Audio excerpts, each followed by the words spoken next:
Good morning dear students. आज हम start करेंगे केमिस्ट्री प्रैक्टिकल के बारे में। यानी केमिस्ट्री लैब में जब एंटर करते हैं तो हमें प्रैक्टिकल को कैसे परफॉर्म करना है। हम बेसिक से स्टार्ट करेंगे प्रैक्टिकल्स, ताकि लैब में कोई भी छोटी मोटी दुर्घटना वगैरह ना हो और आप अच्छे से प्रैक्टिकल को परफॉर्म कर सकें। Myself doctor Tejpal Singh, assistant professor in Patliputra university Patna. I have qualified CSIR NET JRF, UGC NET JRF and GATE graduate aptitude test in engineering. I am also gold medalist in MSc। तो बच्चों start करते हैं हम practical में। देखिए हमने आज जो टॉपिक लिया है वॉल्यूमेट्रिक एनालिसिस, यानी कि आयतनात्मक विश्लेषण। वॉल्यूम से समझ रहे हैं आप सीधे, वॉल्यूम मतलब आयतन के आयतन की हेल्प से किसी कंपाउंड्स के बारे में इंफॉर्मेशन निकालनी है या किसी कंपाउंड को आइडेंटिफाई करना है। देखिए लिख भी रखा है, to determine the identity of a given chemical compound there are generally two methods. हम जनरली या कॉमन दो मेथड यूज करते हैं। पहला है क्वालिटेटिव यानी कि गुणात्मक विश्लेषण, और दूसरा है क्वांटिटेटिव यानी मात्रात्मक विश्लेषण। क्वालिटी से समझ रहे हैं आप, खाली क्वालिटी बताना है, उसकी पहचान बतानी है। जैसे this method is use to detect elements, groups और रेडिकल्स। यानी कोई मिक्सर दे रखा है तो उसमें कौन सा एलिमेंट प्रेजेंट है, या उसका ग्रुप क्या है, या कोई फंक्शन ग्रुप क्या है, या उसमें कोई रेडिकल्स क्या प्रेजेंट है, खाली उसकी पहचान बतानी है लैब में। तो इस एनालिसिस को बोलते हैं क्वालिटेटिव यानी गुणात्मक विश्लेषण। खाली पहचान बताना कि क्या एलिमेंट्स या क्या ग्रुप्स या कौन सा रेडिकल्स प्रेजेंट है। इस दूसरा है देखिए क्वांटिटेटिव एनालिसिस, मात्रात्मक विश्लेषण। इसमें बतानी है पूरी मात्रा, the amount of the compound, यानी कंपाउंड किस अमाउंट में प्रेजेंट है।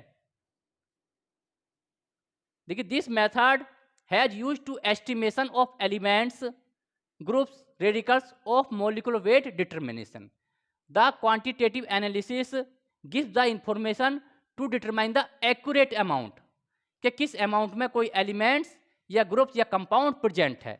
तो यह है क्वांटिटेटिव एनालिसिस। और क्वांटिटेटिव एनालिसिस का ही पार्ट्स है क्या, वॉल्यूमेट्रिक एनालिसिस। देखिए क्वांटिटेटिव एनालिसिस में भी क्या करते हैं, दो पार्ट्स में डिवाइड किया है। पहला पार्ट है वॉल्यूमेट्रिक और दूसरा पार्ट है ग्रेविमेट्रिक।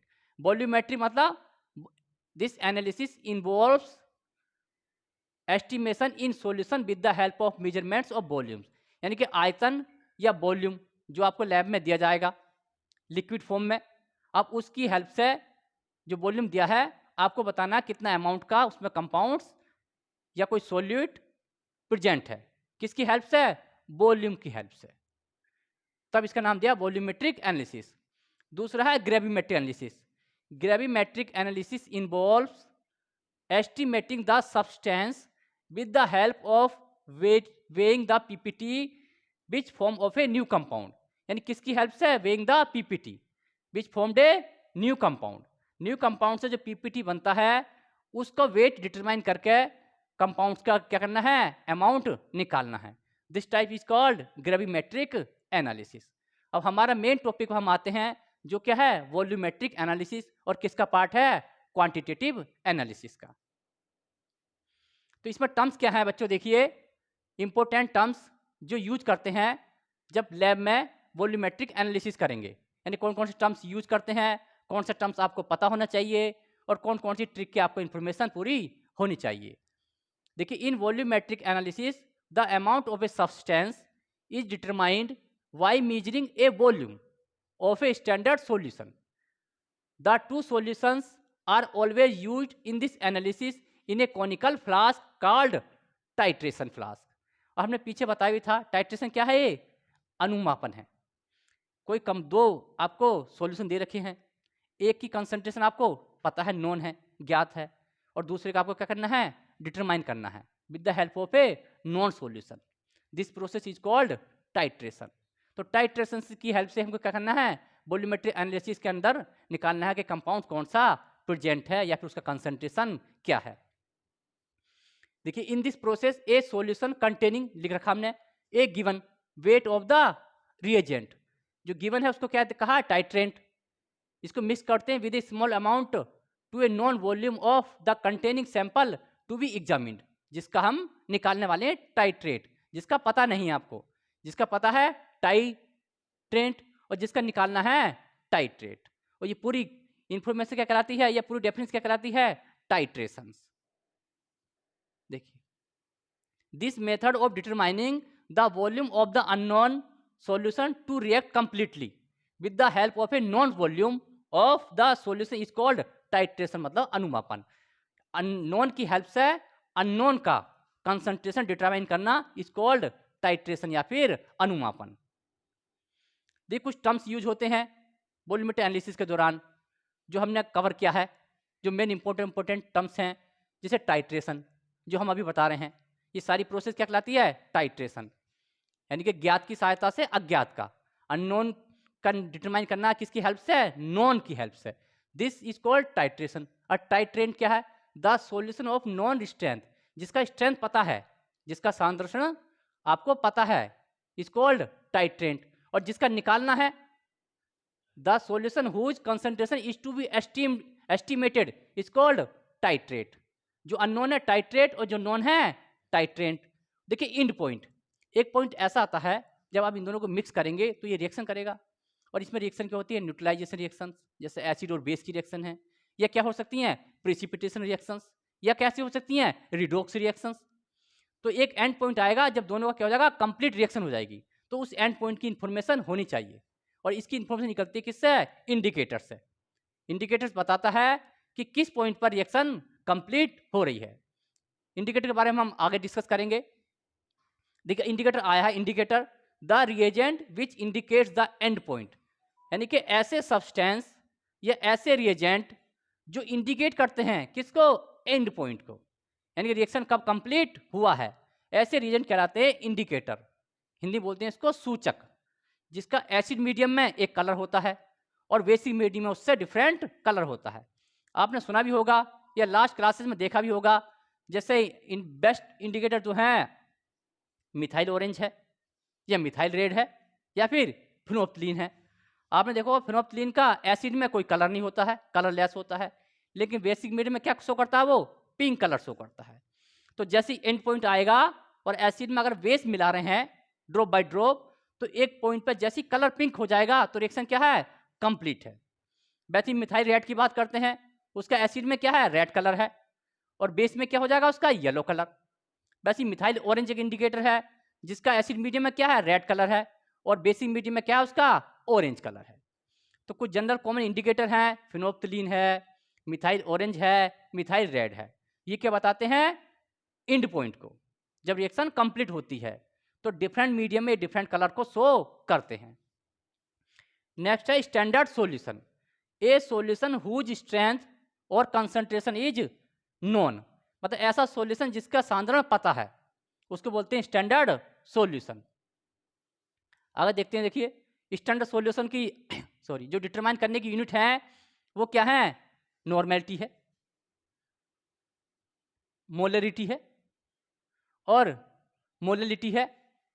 जो कॉमन यूज करते हैं नॉर्मेलिटी, मोलरिटी, मोललिटी।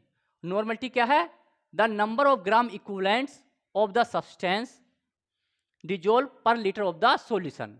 क्या लिया, gram equivalent, number of gram equivalent of the substance dissolve per litre of the solution is called normality.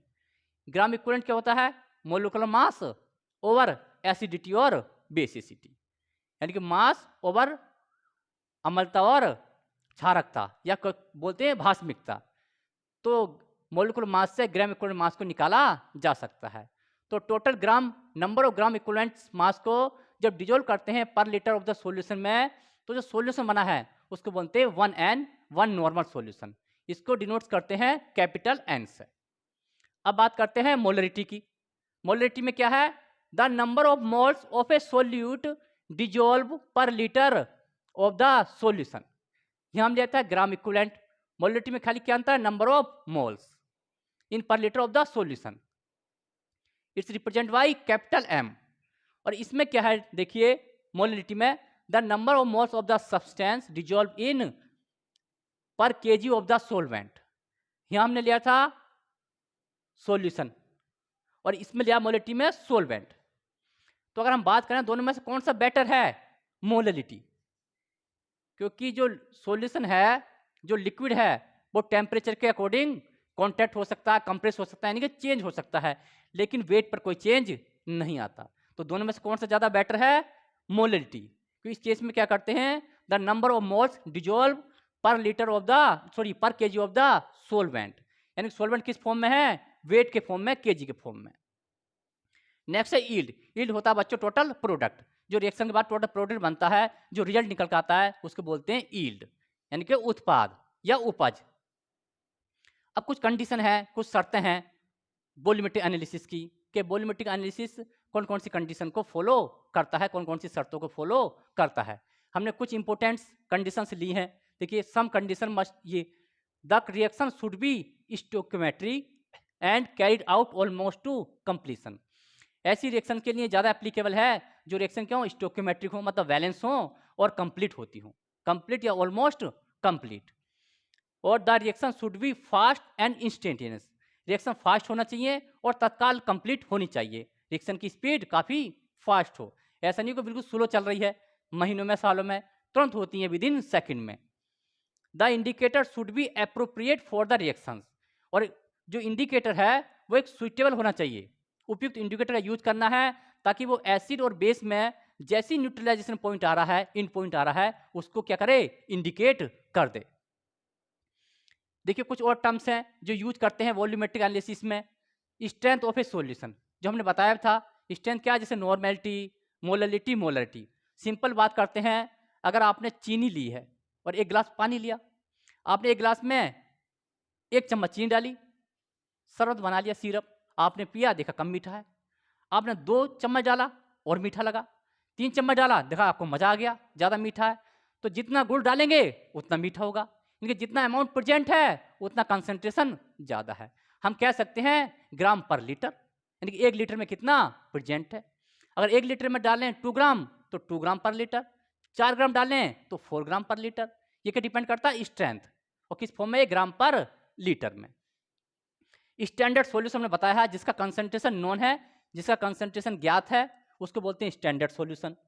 ठीक, a given solution whose concentration is known, that is a solution in which a definite, जिसका पता निश्चित amount of solute is present in a definite solvent volume, यानी किसी निश्चित amount का solute निश्चित amount के वॉल्यूम में प्रेजेंट है, तो ऐसे सॉल्यूशन बोलते हैं स्टैंडर्ड सॉल्यूशन। सिंपल कह सकते हैं जिसका कंसंट्रेशन नोन है, जिस कंसंट्रेशन आपको पता है उसको बोलते हैं स्टैंडर्ड सॉल्यूशन। हमने पीछे बताया भी था, जिसमें जिसको रिप्रेजेंट करते हैं नॉर्मेलिटी से, मोलरिटी से और मोललिटी या फिर फॉर्मेलिटी। आगे देखिए, standard solution are of 2 types. अब जो हम सॉल्यूशन बनाएंगे या जो सॉल्यूशन हमको लैब में प्रोवाइड किए जाते हैं लैब इंस्ट्रक्टर के द्वारा, वो सॉल्यूशन 2 टाइप के होते हैं बच्चों, प्राइमरी स्टैंडर्ड और सेकेंडरी स्टैंडर्ड। कुछ सॉल्यूशन ऐसे होते हैं कि आपको कंपाउंड दिया और आपके लैब इंस्ट्रक्टर या लैब टीचर या फिर प्रोफेसर आपसे कहेंगे कि 1N का या 1M का या N/10M का 250 ml या 1 लीटर सॉल्यूशन बनाइए।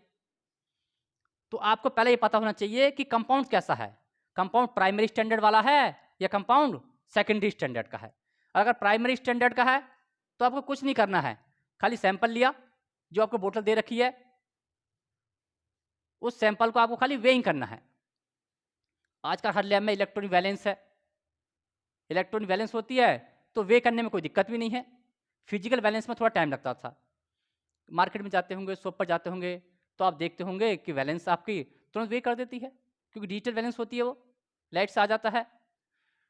तो देखिए, हम बात कर रहे हैं प्राइमरी स्टैंडर्ड सॉल्यूशन की, यानी कि ऐसे सॉल्यूशन जिनको डायरेक्ट वे कर कर कंपाउंड को बनाया जा सके। देखिए, लिख रखा हमने, ए solution prepared by A direct weighing of A solute, यानी सोल्यूट को डायरेक्ट वे करके बना देते हैं dissolve in A given amount of A solvent, किसी दिए हुए अमाउंट के सोलवेंट में। ऐसे सॉल्यूशन बोलते हैं प्राइमरी स्टैंडर्ड सॉल्यूशन। सिंपल शब्दों में हम कह सकते हैं ऐसे कंपाउंड्स जिनको डायरेक्ट वे कर कर उनका सॉल्यूशन बना लिया जाए और वो एक्यूरेट बनता भी है, उसी टाइप के सॉल्यूशन प्राइमरी स्टैंडर्ड। उसमें कोई टाइट्रेशन की जरूरत नहीं है, कोई कॉम्प्लिकेटेड मेथड नहीं है, वेरी सिंपल मेथड है, आपने तोला और आपने घोला और आपका सॉल्यूशन तैयार है। इसकी भी कुछ कंडीशन है कि कैसे कंपाउंड होते हैं जो प्राइमरी स्टैंडर्ड सॉल्यूशन को मतलब जिसमें ये यूज किए जाते हैं। कुछ कंडीशन देखिए, it should be highly available in pure form. जो कंपाउंड शुद्ध फॉर्म में रहते हैं, हाईली प्योर फॉर्म में रहते हैं, उनसे प्राइमरी स्टैंडर्ड सॉल्यूशन बनाए जा सकते हैं। It should not undergo decomposition, इसका डिकम्पोजिशन नहीं होना चाहिए किसी भी ब्लैक में, सॉल्वेंट में। It should be stable in the presence of air, यानी कि एयर से उसको रिएक्शन नहीं करना चाहिए। कुछ कंपाउंड आपने देखा होगा जैसे NaOH वगैरह है, आगे देखेंगे सोडियम हाइड्रोक्साइड। जैसे आप पैकेट में से निकालेंगे, उसको डिब्बे में से, बॉक्स में से निकालेंगे लैब रीजन की बोतल से, तो आप देखेंगे थोड़ी देर में क्या हो जाएगा, वो गीला हो जाता है, वेट हो जाता है, क्योंकि वो क्या करता है, जो एटमॉस्फेयर में मॉइस्चर है उसको एब्जॉर्ब कर लेता है। तो जो आपको एक्यूरेट वेट चाहिए था NaOH का, वो NaOH का वेट ना अगर किसका जाता है, थोड़ा मॉइस्चर का वेट भी आ जाता है, तो उस टाइप के कंपाउंड प्राइमरी स्टैंडर्ड में नहीं आते हैं। It should be in high equivalent weight, यानी ऐसे कंपाउंड होना चाहिए जिसका इक्विवेलेंट वेट क्या हो, ज़्यादा हो, so that it can not show A weighing error, ताकि वेइंग में कोई दिक्कत ना हो। दिखाई दे बहुत कम हुआ उसका वैल्यू, इक्विवेलेंट वेट यूज को हुआ मतलब मिलीग्राम में या माइक्रोग्राम में, तो उसको वे करने में एरर आ जाएगा। तो इस कंपाउंड से प्राइमरी स्टैंडर्ड सॉल्यूशन बनाना पॉसिबल नहीं है इस टाइप के।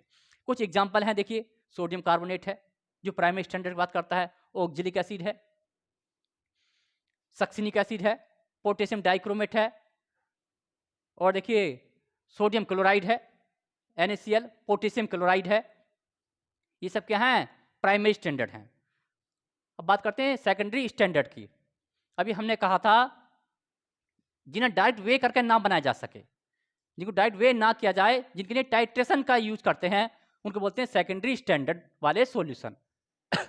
दो substance that have not above property, यानी जो लास्ट वाली प्रॉपर्टी को फॉलो ना करे, क्योंकि जो ज़्यादा प्योर फॉर्म में ना हो, या जो डिकम्पोज हो जाता हो, या जो एयर से रिएक्शन कर लेता हो, उस टाइप के सॉल्यूशन कहलाते हैं सेकेंडरी स्टैंडर्ड। जिसका बेस्ट एग्जांपल क्या है, देखिए NaOH, सोडियम हाइड्रोक्साइड और इनऑर्गेनिक एसिड्स। और these solution are found by titrating against primary standard solution. Secondary standard solution बनाने के लिए हमको टाइट्रेशन की जरूरत पड़ती है, अनुमापन की, क्योंकि ये क्या करते हैं, मॉइस्चर वगैरह को एब्जॉर्ब कर लेते हैं या डिकम्पोज हो जाते हैं। तो जो हम एक्यूरेट वेट लेते हैं वो वेट एक्यूरेट वे नहीं हो पाता है, तो इनको प्राइमरी स्टैंडर्ड्स के अगेंस्ट टाइट्रेट करके इनका कंसंट्रेशन डिटरमाइन करते हैं। अब नेक्स्ट वीडियो में बच्चों हम स्टार्ट करेंगे एक्सपेरिमेंट नंबर 1 कि हम इन सॉल्यूशन कैसे बनाते हैं। Thank you.